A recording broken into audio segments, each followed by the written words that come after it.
شروع کرتا ہوں اللہ تعالیٰ کے نام سے جو بڑا مہربان نہایت رحم والا ہے۔ حدیث شریف، ایک سفر میں جو ہم نے کیا تھا، نبی کریم صلی اللہ علیہ وسلم ہم سے پیچھے رہ گئے اور آپ صلی اللہ علیہ وسلم ہم سے اس وقت ملے جب عصر کی نماز کا وقت آن پہنچا تھا۔ ہم جلدی جلدی وضو کر رہے تھے، بس پاؤں کو خوب دھونے کے بدل ہم یوں ہی سا دھو رہے تھے۔ یہ حال دیکھ کر آپ صلی اللہ علیہ وسلم نے بلند آواز سے پکارا، دیکھو ایڑیوں کی خرابی دوزخ سے ہونے والی ہے۔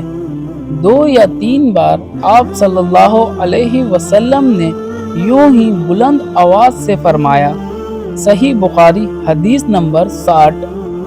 حدیث شریف، ایک بار نبی کریم صلی اللہ علیہ وسلم لوگوں میں بیٹھے ہوئے ان سے باتیں کر رہے تھے، اتنے میں ایک دیہاتی آپ کے پاس آیا اور پوچھنے لگا کہ قیامت کب آئے گی؟ آپ صلی اللہ علیہ وسلم اپنی گفتگو میں مصروف رہے۔ بعض لوگ جو مجلس میں تھے کہنے لگے، آپ صلی اللہ علیہ وسلم نے دیہاتی کی بات سنی لیکن پسند نہیں کی، اور بعض کہنے لگے کہ نہیں بلکہ آپ نے اس کی بات سنی ہی نہیں۔ جب آپ صلی اللہ علیہ وسلم اپنی باتیں پوری کر چکے تو میں سمجھتا ہوں کہ آپ صلی اللہ علیہ وسلم نے یوں فرمایا، وہ قیامت کے بارے میں پوچھنے والا کہاں گیا؟ اس دیہاتی نے کہا، یا رسول اللہ، میں موجود ہوں۔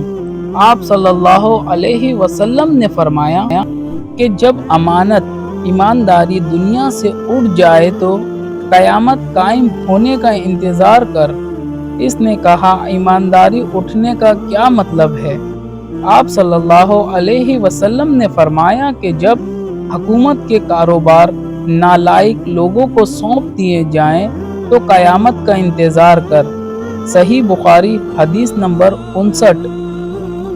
حدیث شریف، میں نے رسول اللہ صلی اللہ علیہ وسلم کو یہ فرماتے ہوئے سنا کہ جو شخص میرے نام سے وہ بات بیان کرے جو میں نے نہیں کہی تو وہ اپنا ٹھکانہ جہنم میں بنا لے۔ صحیح بخاری حدیث نمبر 109۔ ثواب کی نیت سے حدیث شریف کو لائک، شیئر اور کمنٹ کریں اور چینل کو سبسکرائب کر لیں۔ جزاک اللہ۔